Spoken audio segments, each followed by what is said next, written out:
नमस्कार मंडळी. आपल्या सहज सुंदर अभिनयाने सिनेसृष्टीतील रसिकांच्या मनावर अधिराज्य गाजवणाऱ्या जुन्या जमान्यातील सुप्रसिद्ध अभिनेत्री म्हणजे शशिकला. 70च्या दशकात त्यांनी नायिका तसेच खलनायिका अत्यंत चोख वठवल्या होत्या. त्यांच्या नकारात्मक भूमिका प्रचंड गाजल्या होत्या. त्यांनी 100हून अनेक सिनेमामध्ये काम केलं होतं. शशिकला यांनी मराठी तसेच हिंदी चित्रपटात आपल्या अभिनयाचा ठसा उमटविला होता.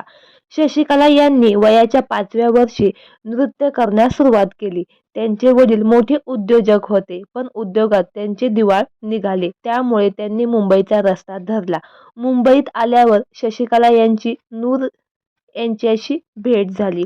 त्यामुळे त्यांना जिन्नत या चित्रपटात काम मिळाले. तसेच सुजाता या चित्रपटात त्यांनी नकारात्मक पात्र साकारले आणि ते प्रचंड गाजले. तेव्हापासून त्या नावारूपाला आल्या.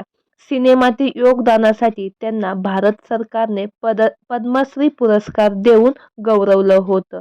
मात्र वयाच्या 88व्या वर्षी त्यांचं दुःखद निधन झालं. त्यामुळे संपूर्ण सिनेसृष्टीत हळहळ व्यक्त केली जात आहे. तर मंडळी, तुम्ही आजही शशिकला यांचे चित्रपट मिस करता का? हे आम्हाला कमेंट बॉक्समध्ये नक्की सांगा आणि त्यांचा कुठला चित्रपट तुम्हाला आजही तितकाच आवडतो हे देखील सांगा. धन्यवाद.